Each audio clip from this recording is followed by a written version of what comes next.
Hello friends, வழக்கம் போல் இந்த episode டீட்டெயிலை first கமெண்ட்டில் பின் பண்ணியிருக்கேன். அதுக்கு முன்னாடி வழக்கமாக நான் கேட்டுக்கிறது தான், இந்த வீடியோக்கு ஒரு லைக் போட மறக்காதீங்க. நீங்கள் போடுற லைக் தான் இந்த மாதிரி வித்தியாசமான கதைகளை உங்களுக்கு நான் எக்ஸ்பிளைன் பண்ணுறதுக்கு எனக்கு ரொம்ப உதவிகரமாக இருக்கும்.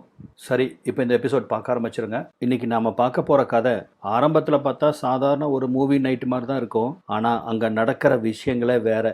நம்ம ஹீரோயின், அவளுக்கு ரொம்ப பிடிச்ச அவள் ஃப்ரெண்டு, அவள் வீட்டில் இருக்கிற அவளோட ஸ்டெப் ஃபாதர், இவங்க 3 பேரும் தான் அந்த இரவு வேலையை ஒன்றா ஸ்பெண்ட் பண்ணுறாங்க. ஆனால் அந்த இரவு முடியறதுக்குள்ளே பார்த்தீங்கன்னா யாருமே எதிர்பார்க்காத ஒரு சீக்ரெட் நடக்குது.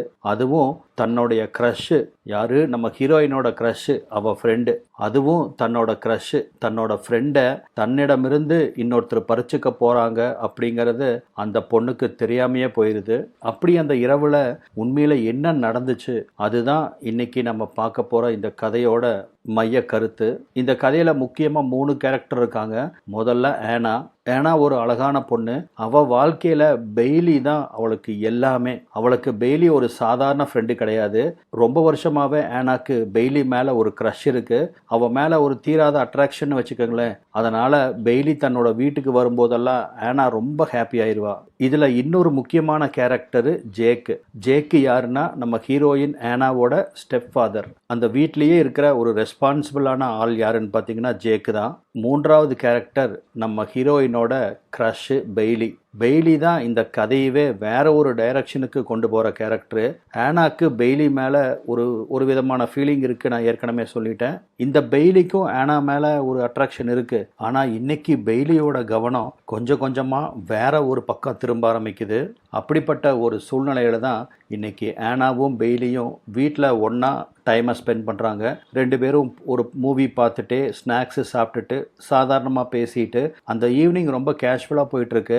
ஏனாக்கு இந்த ஈவினிங் ரொம்ப ஸ்பெஷல். ஏன்னா அவளுக்கு பிடிச்ச பெய்லி இன்னைக்கு அவளோட வீட்டில் தங்க போகிறா. அவளோட மனசில் பட்டாம்பூச்சி பறக்க ஆரம்பிக்குதா. ஏனாவை பொறுத்த வரைக்கும் இன்னைக்கு நல்லா டைம் ஸ்பெண்ட் பண்ணலாம் அப்படிங்கிற ஒரு விஷயந்தான். ஆனால் அப்போ தான் ஸ்டெப் ஃபாதர் ஜேக் அங்கே வர்றாரு. அவங்க 3 பேரும் அந்த ஒரே இடத்துல இருக்க வேண்டிய ஒரு சுச்சுவேஷன் உருவாகுது. வெளியிலிருந்து பார்த்தா எல்லாமே சாதாரணம் தான். ஆனால் இப்போ தான் இந்த கதையோட டைரக்ஷனே மாற ஆரம்பிக்குது. ஜேக் அங்கே வந்ததுக்கு அப்புறமா பெய்லியோட கவனம் கொஞ்சம் கொஞ்சமாக சிதற ஆரம்பிக்குது. அவள் ஜேக்கு மேலே தன்னோட ஃபோக்கஸ் ஆரம்பிக்கிறா. முதல்ல அது ஒரு சாதாரண இன்ட்ராக்ஷன் மாதிரி தான் இருக்கும். சின்ன சின்ன கான்வர்சேஷன், சில பல லுக்ஸு, சில பல ரியாக்ஷன் அப்படின்னு எல்லாமே ஒரு சின்ன சின்ன மொமெண்ட்டாக தான் பெய்லிக்கும் ஜேக்குக்கும் நடுவில் உருவாகுது. ஜேக்குக்கும் பெய்லிக்கு தன் மேலே ஒரு அட்ராக்ஷன் இருக்குது அப்படிங்கிறத அவள் பிஹேவியரை வச்சே புரிஞ்சுக்கிறாரு. ஆனால் அங்கே இருக்கிற ஏனாக்கு தான் இது எதுவுமே புரியல. அவளால் எந்த மாற்றத்தையும் புரிஞ்சுக்க முடியல. ஏன்னா அவள் பெய்லி மேலேயும் ஜேக்கு மேலேயும் வச்சிருக்க நம்பிக்கை அப்படி. அதனால் அவள் பார்த்தீங்கன்னா அவள் கவனம் முழுக்க மூவிலையும் பெய்லி மேலேயும் தான் இருக்குது. பெய்லிக்கும் தன்னோட ஸ்டெப் ஃபாதருக்கும் நடுவில் நடக்க போகிறத பற்றி அவள் கொஞ்சம் கூட எதிர்பார்த்துருக்க மாட்டா. இப்படி இவங்க 3 பேரும் ஒரே இடத்துல இருக்கிற இந்த சூழ்நிலையில தான் இந்த சிச்சுவேஷனோட போக்கு மாற ஆரம்பிக்குது. 3 பேர்த்துக்கும் இந்த சூழ்நிலையில 3 விதமான சிந்தனைகள். ஏனாக்கு பெய்லி மேல இருக்கிற ஃபீலிங்ஸ் ரொம்ப ஜென்யூன். அதனால பெய்லி தன்கிட்ட எதையும் மறைக்க மாட்டா அப்படின்னு அவ நம்புறா. இதனால தான் ஜேக்குக்கும் பெய்லிக்கும் நடுவில் நடக்கிற அந்த சின்ன சின்ன மாற்றங்களை அவளால் உணர முடியாம போகுது. ஆனா பெய்லியோட சிச்சுவேஷன் இப்ப வேற மாதிரி இருக்கு. அவளுக்கு என்னதான் ஏனாவை பிடிச்சிருந்தாலும் இப்ப ஜேக்கு மேல இருக்கிற அந்த அட்ராக்ஷனு அவளை கொஞ்சம் கொஞ்சமா ஏனா கிட்ட இருந்து பிரிக்க ஆரம்பிக்குது.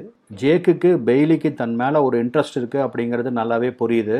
என்னதான் தன்னோட மகளோட ஃப்ரெண்டாக இருந்தாலும் ஜேக்குக்கும் அந்த இன்ட்ரெஸ்ட் மனசுக்குள்ளே எட்டி பார்க்க இவங்க 2 பேர்த்துக்கும் நடுவில் ஏற்பட்டிருக்க இந்த அவஸ்தை ஏனாக்கு தெரிஞ்சிடக்கூடாது அப்படின்னு ரொம்ப கேர்ஃபுல்லாக இருக்காங்க. பொதுவாக ஒரு விஷயம் நம்ம வாழ்க்கையில் நடக்கும்போது அதை மறைக்க நினைச்சாலுமே நம்முடைய பிஹேவியர் மூலமாக அது எப்படியாவது வெளியே வந்துடும். அதுதான் இங்கேயும் நடக்க ஆரம்பிக்குது. பெய்லியோட ரியாக்ஷன்ஸு, ஜேக்கோட பிஹேவியரு, 2 பேர்த்துக்கும் நடுவில் இருக்கிற அந்த ஒரு ஆக்வர்டு டென்ஷனு, இது எல்லாம் சேர்த்து ஒரு டிஃப்ரெண்ட்டான அட்மாஸ்பியர் அங்கே உருவாக்குது. ஆனால் ஏனானால இப்போவும் அதை கண்டுபிடிக்க முடியல.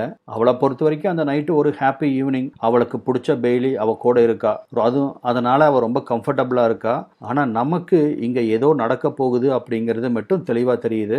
இதுதான் இந்த எபிசோடோட சஸ்பென்ஸை கொண்டு போகக்கூடிய முக்கியமான விஷயம். பெய்லிக்கு இப்போ ஜேக்கு மேலே இருக்கிற அட்ராக்ஷனை இக்னோர் பண்ண முடியல. இப்படி ஜெய்க்கும் பெய்லியும் பார்வையை பரிமாறிக்க பெய்லிக்கு ஜேக் மேல இருக்கிற அட்ராக்ஷனை அவளால் இக்னோர் பண்ண முடியல.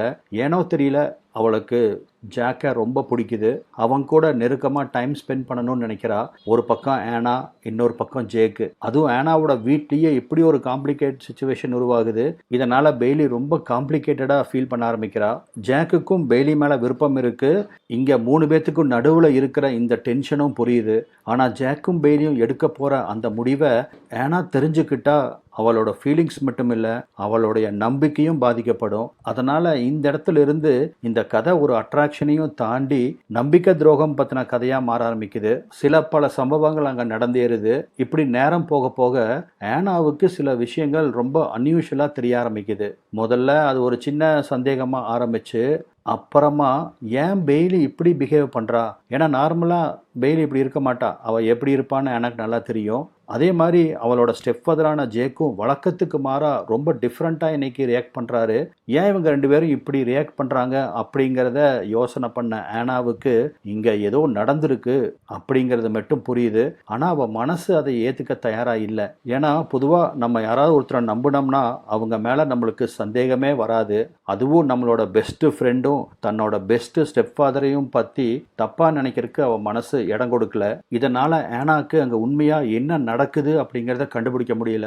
ஆனால் அவளுக்கு இங்கே ஏதோ சரியில்லை அப்படிங்கிறது மட்டும் புரியுது.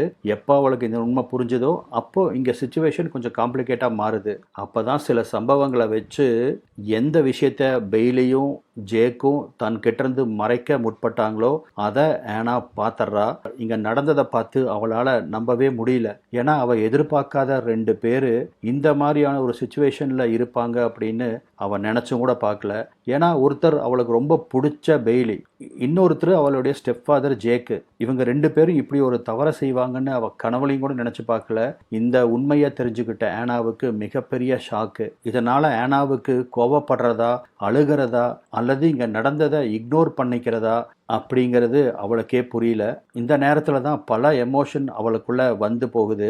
ஒரு பக்கம் ஏமாற்றம், இன்னொரு பக்கம் கன்ஃபியூஷன், இந்த 2ஐயும் தாண்டி கோபம், எல்லாமே கலந்த ஒரு கலவையாக ஆனா மாறுறா. ஆனால் எல்லா உண்மையும் வெளியே வந்த பிறகு, ஆனாவுக்கு தெரிஞ்ச பிறகு, இந்த 3 பேருக்கும் நடுவில் இருக்கிற அந்த உறவு இனி முன்ன மாதிரி இருக்க போகிறதில்ல.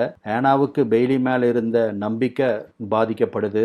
பெய்லிக்கும் தான் செஞ்சது எவ்வளோ பெரிய காம்ப்ளிகேட்டடான சுச்சுவேஷனை உருவாக்கி இருக்கு அப்படிங்கிறது புரியுது.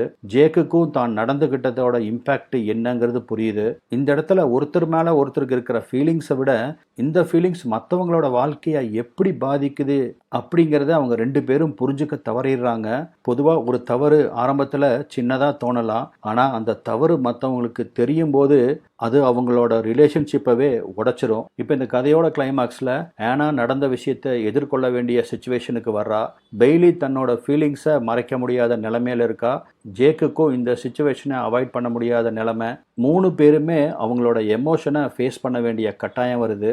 இதுதான் இந்த எபிசோடோட முக்கியமான பாயிண்ட்டு. சில நேரத்தில் நம்ம வாழ்க்கையில் ஒரு முடிவு எடுக்கும்போது அந்த முடிவு நம்ம மட்டும் பாதிக்காது, நம்மளை சுற்றி இருக்கிறவங்களையும் பாதிக்கும். அதனால தான் இந்த எபிசோட் முழுவதும் சீக்ரெட், அட்ராக்ஷன், ட்ரஸ்ட்டு, கான்சிக்வன்சஸ் அப்படின்னு இந்த 4 விஷயங்களை சுற்றியே கதை நகருது.